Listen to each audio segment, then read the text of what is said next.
أهلا وسهلا ومرحبا بكم مجددا. اليوم جبت لكم مسلسل جديد يعني كيجي في ام بي سي 4. هو مسلسل اللي زوين بزاف، وانا قررت على انني نجيب لكم ملخصات ديال الحلقات، وإلا بغيتو يعني نستمر نبقى نحط لكم الملخصات ديالو كتبوها ليا في التعليقات ديالكم. فاول الحلقه غادي نشوفوا سلطانه هي الخادمه. هنايا غادي تكون جالسه وكتفكر في فريد بزاف لانها غادي تكون يعني مغرمه به. من بعد غادي نمشيو لعند يوسف اللي كان صديق ديال سيران او الحبيب ديالها. هنايا غادي نشوفوه لانه كان كيفكر فيها بزاف، وكان كيقول الاصدقاء ديالو باللي يعني هو بقى فيه الحال حيت هي تزوجات، وقال لهم باللي هي جات لعندي وقالت لي يلاه نهربوا انا وياك، ولكن انايا يعني طلعت ما مزيانش وما بغيتش، ولكن دابا انا ما غاديش نخليها وغادي نحاول انني نرجعها ليا. من بعد غادي نمشيو نشوفو سيران اللي كانت يعني في الغرفه ديالها، وهي هنايا ما كانت رافضه هذاك الزواج، وغادي نشوفوها باللي ما كانتش ناعسه حدا الزوج ديالها. ومن بعد غادي نشوفو باللي هنايا كانت كتقلب على الشاحن باش يعني تشحن الهاتف ديالها. من بعد غادي نشوفو الخدم في القصر. هنايا يعني تيوصيهم باش يتكلفوا بالغرفه ديالها ويتكلفوا يعني بكاع المتطلبات ديال العروس الجديد. من بعد غادي نشوفوا فريد اللي كيفيق من نعاسو يعني وكيبقى كيضحك على سيران، وهنا غادي يقول لها واش نتيا من اول نهار كتقلبي ليا في الهاتف ديالي؟ قالت له لا، انا راني كنت كنقلب على الشاحن. هنايا غادي يمشي وغادي يجيب ليها الفستان، وغادي يقول لها ضروري خصك تلبسي باش ننزلوا للفطور. قالت لي انا ما كنفطرش في الصباح. قال لها هاد الشيء راه من العادات والتقاليد، ضروري خصك تنزلي واخا ما تكونيش باغيه تاكلي. هنايا كنشوفوهم على انهم كينزلوا يعني باش يفطروا مع العائله مجموعين. هنايا غادي يجي رئيس الخدم وغادي يقول لهم باللي الاغا راه نازل، وهنا كيتجمعوا كيمشيو على مائده الافطار وكلهم كيتجمعوا. هنا الاغا كيشوف سيران باللي ما كتاكلش، كيقول لها شفتك كاع ما كتفطري؟ قالت له انا ما متعوداش انني نفطر في الصباح بكري. غادي يقول لها راه خاصك تعودي، راه هادشي هما التقاليد والاعراف ديالنا.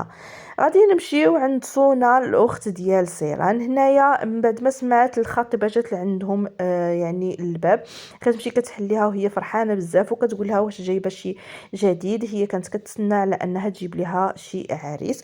من بعد تقول لها ماشي هذا هو الموضوع علاش جيت. وهنايا غتقول لها وجدي لنا القهوه واجي راني بغيت نتكلم انا وعمتك والام ديالك. من بعد هذيك الخطيبه غادي تمشي تتكلم معاهم وغادي تقول لهم باللي دابا سونا راه السمعه ديالها خسرات. غادي يقولوا لها حيت تقول لهم حيت ملي جا فريد يخطبها وعاود تراجع وخدا الاخت ديالها، يعني من تما صافي الناس كاع كلهم كيتكلموا وكيقولوا باللي هي غادي يكون فيها شي عيب، هادشي علاش ما تزوجش بها. وهي غادي تكون كتسمع وتكون يعني حزينه بزاف. من بعد غادي نمشيو ونرجعوا للقصر وغادي نشوفوا رئيس الخدم بعد ما كيامروا الاغا باش يجيب هذوك الهدايا. وهنا غادي نشوفوا الاغا اللي غادي يقدم لسيران واحد الخاتم يعني اللي يعني الموروث ديالهم، يعني من الجدات ديالو. وهنا غادي يقدموا ليها وغادي يقول لها خصكي يعني تهلاي فيه وما تحيديش من اليد ديالك.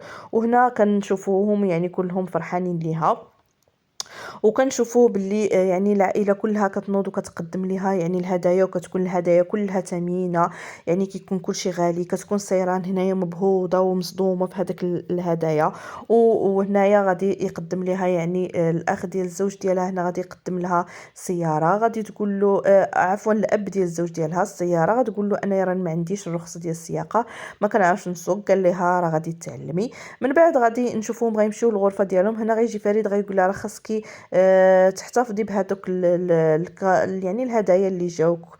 من بعد غادي نشوفوا باللي فريد غادي يقول لها انا غادي نمشي للنادي، وغادي نشوفوا غادي يمشي يركب يعني في اليخت ديالو كيمشي، وكيخلي العروس ديالو يعني في اول نهار ديال الزواج ديالهم. هنا غادي تجي الزوجه ديال الاخ ديالو لعندها يعني الغرفه، وغتقول لها باللي يعني الغرفه زوينه بزاف، وقالت لها باللي نتيا يعني اللي قديتيها راها يعني جات زوينه بزاف. من بعد غادي نشوفوا هنايا رئيس الخدم غادي يجي لعندها وغادي يقول لها باللي راه الاغا امرني على انني ننزل ونوريك القصر كامل ونديك حتى لعند الخدم، ويعني تعرفي كل شيء في هذا القصر. وهنا كنشوفوا سلطانه اللي ما عجبهاش الحال، يعني ملي شافتها كتكون غايره منها بزاف. من بعد غادي يجيبها لعند الخدم وكيبقى كيعرفها عليهم يعني واحد بواحد.